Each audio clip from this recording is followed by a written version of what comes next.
और सत्ता में अब हम खबरों का रुख अपने पड़ोसी देश पाकिस्तान की ओर मोड़ते हैं और बात करते हैं पाकिस्तान की सत्ता की, जिसे लेकर वहां बहुत धमाकेदार चुनाव गुरुवार शाम को संपन्न हो चुके हैं। वैसे आमतौर पर पाकिस्तान में वोटिंग की अगली सुबह तक नतीजे आ जाते हैं, लेकिन इस बार अब तक पाकिस्तान में ऐसा नहीं हुआ है और इसके प्रायोजक हैं पाकिस्तान की आर्मी और उसके इशारों पर काम कर रहा चुनाव आयोग। दरअसल इस वक्त पाकिस्तान में जो कुछ चल रहा है, जिस तरह से पाकिस्तान की सेना सत्ता और जनादेश के साथ खेल रही है, उसे लेकर एक सवाल ये उठ रहा है कि क्या पाकिस्तान में गृह युद्ध शुरू हो सकता है? क्या पाकिस्तान की सड़कों पर आवाम का आक्रोश फूटने वाला है? क्या पाकिस्तान में सेना और जनता आमने सामने आने वाली है? अब हम आपको इन सवालों की वजह भी बता देते हैं। बड़ी खबर यह है कि पाकिस्तान में इस वक्त लोकतंत्र का चीरहरण किया जा रहा है।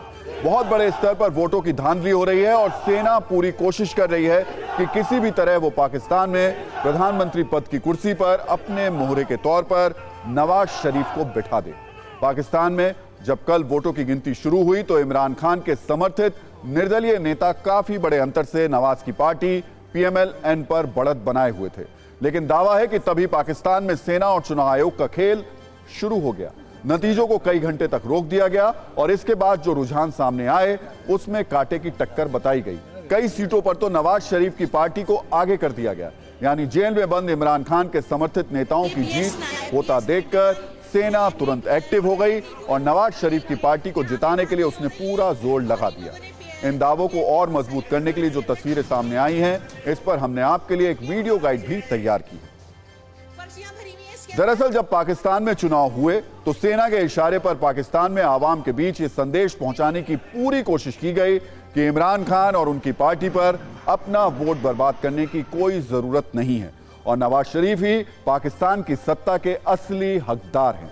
लेकिन अब पाकिस्तान से जो नतीजे सामने आ रहे हैं, उसे देखकर यह कहा जा सकता है कि पाकिस्तान की सेना का मैनेजमेंट अब फेल हो गया है। इसलिए पाकिस्तान में सत्ता को मैनेज करने की दूसरी कोशिश की जा रही है और यह सब हुआ है धांधली के जरिए। और इसी दावे पर हम आपको कुछ वीडियो दिखाते हैं जो सोशल मीडिया पर भी वायरल हैं। ऐसे ही एक तस्वीर पाकिस्तान के लाहौर से आई है, जहां मतदान कर्मियों के ही फर्जी वोट डालने का दावा किया जा रहा है। यानी जिन लोगों पर शांतिपूर्ण और निष्पक्ष चुनाव कराने की जिम्मेदारी थी, वो लोग ही खुलेआम धांधली करते नजर आए हैं और नवाज शरीफ की पार्टी के नाम पर फुल स्पीड से फर्जी वोट डाल रहे हैं। पाकिस्तान से एक और तस्वीर सामने आई है, जिसे लेकर आरोप यह है कि मतपत्रों में बाहर से बैलेट पेपर लाए गए और उन्हें पोलिंग स्टेशन में रखे बैलेट पेपर्स में मिला दिया गया। और सिर्फ इतना ही नहीं, इमरान समर्थक कई मतदाताओं को वोट देने की इजाजत भी नहीं दी गई। दावा है जब नवाज शरीफ के समर्थकों को इस बात की जानकारी मिली कि उनके नेता चुनाव हार रहे हैं तो उन्होंने मतदान केंद्रों पर ही हमला कर दिया, सभी मतपत्रों को तहस नहस कर दिया। यानी पाकिस्तान में इस बात की पूरी कोशिश की जा रही है कि असली नतीजे सामने ना आ सके। पाकिस्तान से एक और चौंकाने वाला वीडियो सामने आया है, जिसमें यह दावा किया गया है कि जिन मतपत्रों से पाकिस्तान की सत्ता का फैसला होने वाला है, वो वोट एक जगह सड़क पर बिखरे हुए नजर आए और ये वोट इमरान समर्थकों के नाम पर डाले गए हैं, जिनकी गिनती ही नहीं की गई। इसके अलावा पाकिस्तान के अलग अलग हिस्सों में काउंटिंग के दौरान नवाज शरीफ के समर्थकों ने भारी हंगामा किया। कार्यकर्ता मतगणना केंद्रों के अंदर घुस आए और मतदान कर्मियों से मारपीट की, मतपत्रों को फाड़कर फेंक दिया। अब इमरान खान के समर्थक नेता खुलकर यह आरोप लगा रहे हैं कि वो चुनाव जीत चुके हैं, फिर उनको सर्टिफिकेट क्यों नहीं दिया जा रहा है। कई इमरान समर्थकों को तो पहले ही विजयी घोषित कर दिया गया, लेकिन बाद में उनका चुनाव ही कैंसिल कर दिया गया। अब हम आपको पाकिस्तान में वोटों की धांधली पर सत्ता का एक नंबर गेम भी दिखाते हैं, जो बहुत ही ज्यादा चौंकाने वाला है। पाकिस्तान के PM कैंडिडेट नवाज शरीफ गुरुवार रात तक 70% वोटों की गिनती के बाद PTI के उम्मीदवार से पीछे चल रहे थे, लेकिन उन्हें अचानक से लाहौर की सीट से विजेता घोषित कर दिया गया। हालांकि इसके बाद लाहौर की सीट का जो नतीजा सामने आया, वो इस बात का साफ संकेत है कि पाकिस्तान में खुलेआम वोटों का सौदा हो रहा है। हम आपको इस वक्त उसी नतीजे का पेपर दिखा रहे हैं, जिसके मुताबिक लाहौर सीट पर कुल वोट पड़े 2,93,693, लेकिन इसमें वैध वोट बताए गए 2,94,043, यानी जितने वोट वैलिड बताए गए उतने वोट लाहौर सीट पर पड़े भी नहीं। इसमें 350 वोट का अंतर देखने को मिला। इसके अलावा 14 उम्मीदवार इस सीट पर ऐसे बताए गए जिनके नाम के आगे 0 वोट लिखा था, यानी उनका खुद का वोट भी इन नतीजों में शामिल नहीं किया गया। यानी पाकिस्तान की हालत इस वक्त ऐसी है कि यहां पर एक धांधली और चुनावी फर्जीवाड़ा भी ठीक से नहीं हो पा रहा है और पाकिस्तान से इससे ज्यादा उम्मीद की भी नहीं जाती। सबसे बड़ी बात यह कि पाकिस्तान में इस फर्जीवाड़े का जिक्र वहां के न्यूज चैनल्स पर भी खुले आम किया जा रहा है।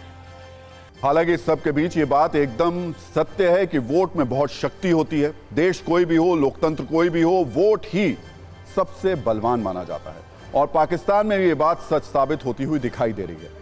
पाकिस्तान में इतनी धांधली के बाद भी इमरान खान इस रेस में सत्ता के करीब पहुंचते दिखाई दे रहे हैं, जो इस बात का साफ संकेत है कि पाकिस्तान की आवाम ने इमरान खान को वोट देकर यह बता दिया कि उसे सेना का मोहरा नहीं बल्कि अपनी पसंद का चेहरा चाहिए। हालांकि अभी भी पाकिस्तान की चुनावी और राजनीतिक तस्वीर पूरी तरीके से स्पष्ट नहीं है, लेकिन अगर इमरान को पाकिस्तान की सत्ता मिल जाती है तो उसके मायने क्या हैं, ये भी देख लेते हैं। सबसे बड़ी बात यह कि पीएम की कुर्सी पर अपना मोहरा बिठाने का पाकिस्तान की आर्मी का अरमान टूट जाएगा। यह बात साफ हो जाएगी कि पाकिस्तान की जनता ने पाकिस्तान की सेना और उसके आदेश को खारिज कर दिया। आवाम का सेना को सीधा संदेश होगा कि सुरक्षा संभालें, सियासत में उसका कोई काम नहीं है।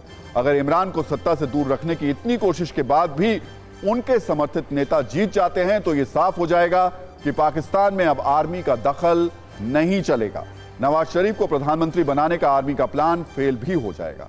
हालांकि इस सब बातों के लिए पाकिस्तान के फाइनल नतीजों का इंतजार करना होगा।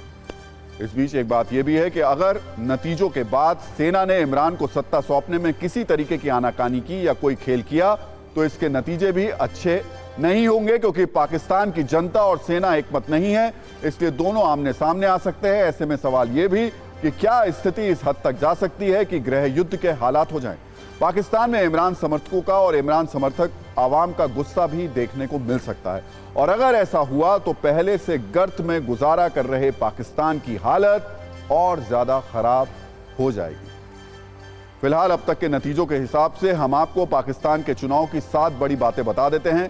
पहली खबर यह कि इमरान खान के समर्थक निर्दलीय उम्मीदवार पाकिस्तान चुनाव में सबसे आगे चल रहे हैं। हालांकि अभी भी किसी पार्टी को 265 सीटों पर हुए इस चुनाव में पूर्ण बहुमत मिलता नहीं दिखाई दे रहा है। अगली खबर यह कि पाकिस्तान में इमरान को हराने के लिए वोटों की धांधली हो रही है। हमने इसकी तस्वीरें भी आपको दिखाई हैं। इसके अलावा पाकिस्तान के PM candidate Nawaz Sharif Lahore seat से जीत गए हैं, लेकिन खैबर पख्तूनवा के मनसेहरा से वो चुनाव हार गए हैं। नवाज शरीफ की बेटी मरियम नवाज और भाई शहबाज शरीफ को भी इस चुनाव में जीत मिल गई है, लेकिन सबसे बड़ी बात यह कि आतंकी हाफिज सईद के बेटे और दामाद को भी आवाम ने नाकार दिया है। और सिर्फ इतना ही नहीं, पाकिस्तान चुनाव में उतरे हाफिज सईद के सभी 6 आतंकवादियों की हार हुई है।